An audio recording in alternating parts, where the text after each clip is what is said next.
Assalamualaikum. Nah, jadi kita jalan-jalan sambil mau bikin video sharing. Jadi kan teman-teman banyak ya yang nanya seputar hafalannya Sofia gitu.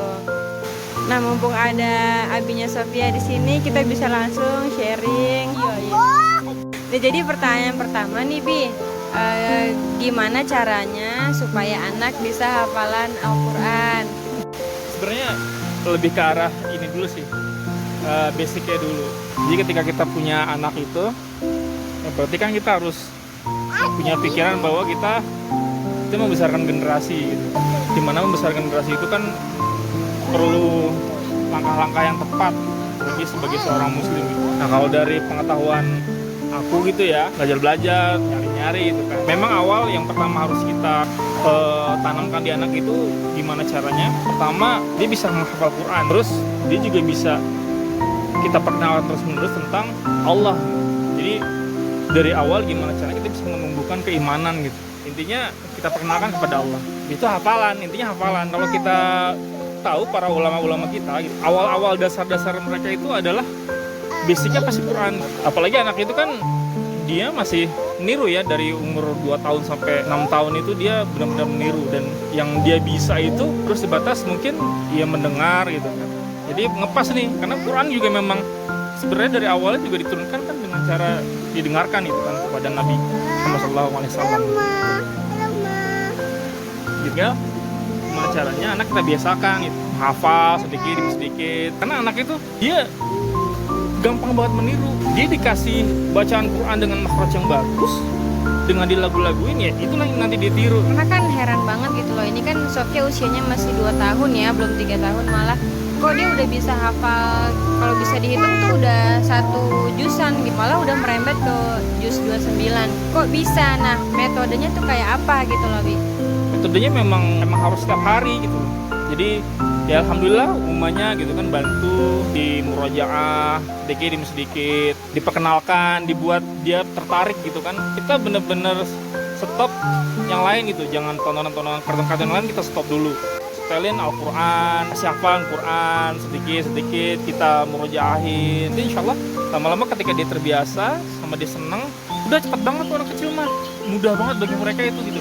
Tadi kan kata Abi jangan dipertontonkan film-film yang lain. Itu contohnya kayak gimana dan kenapa kok nggak boleh gitu? Kalau kita gini, karena kan memang anak itu pada dasarnya kan dengan pengen main. Ketika nanti fokusnya teralihkan gitu kan, takutnya nggak benar-benar maksimal gitu.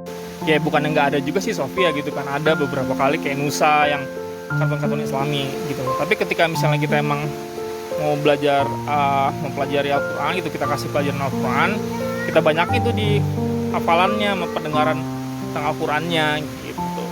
Berarti intinya kartun boleh tapi jangan sampai yang full musik kayak gitu ya, Bi? Ya iya, jadi musik juga kalau bisa kita nggak perdengarkan dulu sih ke anak itu, karena musik itu dia juga menggugah jiwa gitu. Kalau misalnya kita tahu musik juga bisa bikin sedih, irama gembira, kita jadi gembira. Jadi takutnya gitu ketika misalnya kita belajar Quran dan kita belajar juga musik, susah karena ada di frekuensi yang sama. Kalau para ulama-ulama itu gitu, belajar Quran sama belajar musik, ketika musiknya naik, Qurannya pasti turun.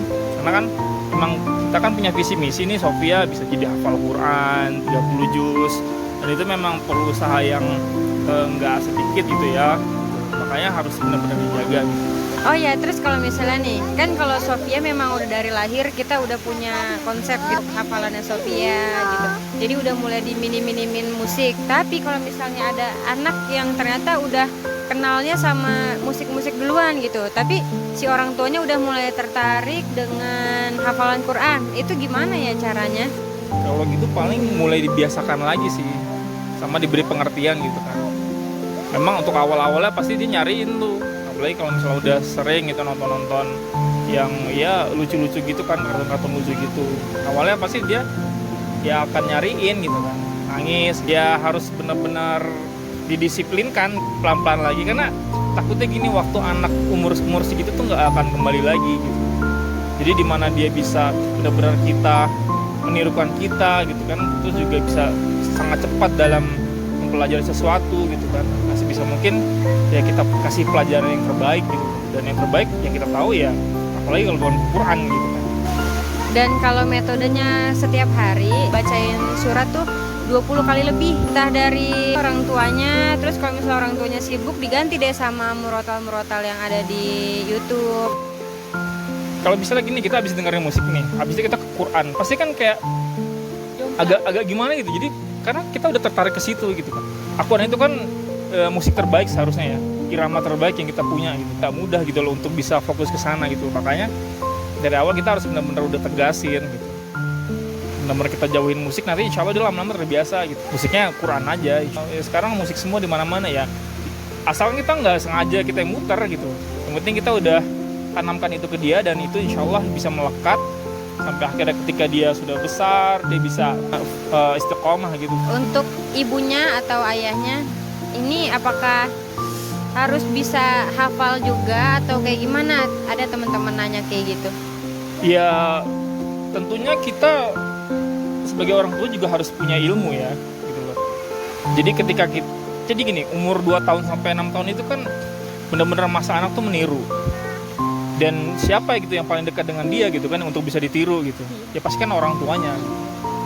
Nah makanya sebisa mungkin apa yang kita punya gitu kan, ataupun di masa-masa itu kita bisa terus belajar juga gitu kan. Jadi kita juga belajar, dan apa yang kita udah punya kita bisa kasih contoh ke anak supaya anak tuh bisa ngikutin kita gitu. Ilmu kita yang paling yang kita bisa gitu kan, kita bisa kasih ke mereka gitu. Jadi kalau misalnya berilmu ya harus banget gitu, harus berilmu banget.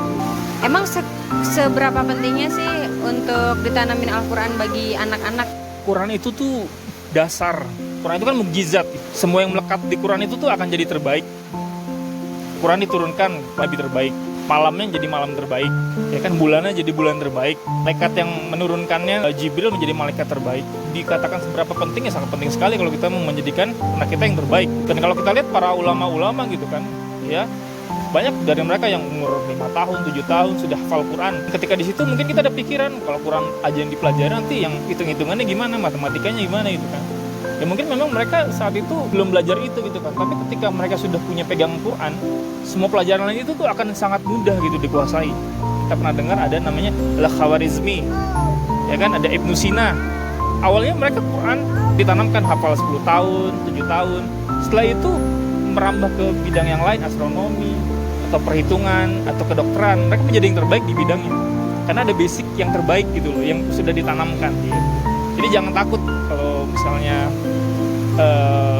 nggak yakin gitu kan, kalau Quran nanti yang lainnya gimana, insya Allah yang lain akan ngikutin dan akan lebih mudah gitu. Terus kan ada persepsi ya kalau anak tuh jangan dikasih yang susah dulu kan. Hafalan tuh bagi kebanyakan orang kan susah gitu. Janganlah dikasih yang susah-susah. Menurut Abi gimana nih? Anak itu kalau dia dikasih contohnya, misalnya kita bacain Quran nih dengan makhraj yang bagus, dia akan ngikutin dengan makhraj yang bagus gitu. Sekaligus misalnya dengan melodi-melodinya gitu kan, dengan lekukan-lekukan nada-nada gitu di Qurannya, mereka juga akan ngikutin kayak gitu. Jadi mereka tuh adalah peniru terbaik gitu loh. Kalau hitung-hitungan kan emang belum saatnya bagi mereka gitu kan, karena mereka juga baru bisa mendengar gitu. Tentang kalau kita perdengarkan musik itu akan melatih kecerdasan mereka gitu. Anak-anak ini menurut Abi gimana tuh? Oh Allah, saya sebenarnya nggak terlalu ngikutin tentang itu, tapi sebagai muslim kita sudah memiliki suatu irama yang terbaik gitu.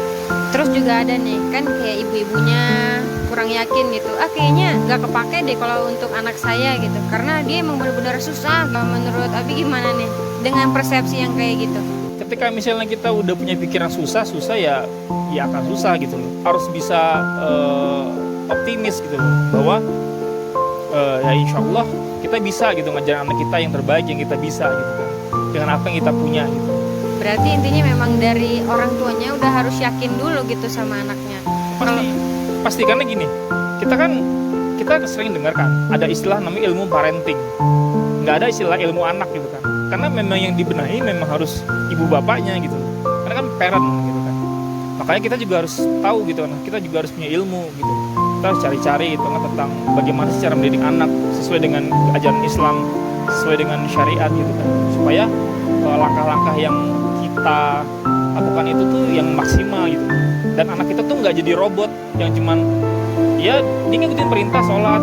Tapi kalau misalnya kita udah nggak sama mereka, mereka bisa main kemana-mana gitu. Jadi kayak cuma robot gitu aja. Dan kita pengen tuh kita menciptakan anak generasi yang dengan mereka tuh punya keimanan dan mereka ngelakuin karena memang mereka senang dan mereka ingin gitu, karena keimanan mereka gitu. Jadi walaupun kita nggak ada di sana, walaupun mereka dimanapun, kita akan tahu bahwa mereka tuh aman gitu loh, insya Allah. Nah terus juga buat teman-teman, kalau misalnya ngelihat anak kayak nggak bisa diem pecicilan gitu, itu bukan berarti dia tuh nggak ngedengerin. Karena Sofia juga pas lagi waktu hafalan dia emang nggak bisa diem, nggak yang duduk kayak gitu nggak. Nah tapi kerasanya nanti pas udah beberapa kali baru kita ngeliat tuh respon dia, ternyata dia tuh udah hafal. Intinya setiap hari harus sering-sering diputer, kita bacain. Kalau enggak ya murotal dari. Kalau di YouTube itu kan untuk pendengaran dia nggak dengerin yang lain gitu. Tapi memang usahanya itu benar-benar ketika ibu dan bapaknya gitu, terutama ibu gitu kan, yang betul-betul melatih gitu. Karena teman-teman tuh pada heran, kok Sofia kayak gampang banget sih hafalannya. Tapi sebenarnya tuh nggak kayak gitu. Sebenarnya tuh kayak ya ada capeknya juga. Karena memang anak kan lincah, maunya main. Jadi gimana caranya kita buat hafalan Quran tuh bikin dia seneng. Nah kurang lebihnya kayak gitu. Semoga bermanfaat ya Bi. Ya insya Allah, ya terus semangat. Pokoknya jangan capek-capek, harus yakin dulu, baca bismillah, minta tolong sama Allah. Semoga aja Allah bantu, dan pasti ya Bi, Allah bantu ya Bi. Pasti insya Allah. Jadi ketika kita udah memberikan yang terbaik yang kita bisa gitu ke anak, setelah itu yang harus kita lakukan adalah berdoa gitu, minta kepada Allah supaya Allah melindungi anak kita gitu kan. Karena kita nggak mungkin 24 jam sama mereka. Mereka pasti akan keluar, mereka akan bermain dengan teman-temannya nanti gitu. Oke, wassalamualaikum warahmatullahi wabarakatuh. Sini sayang, sini.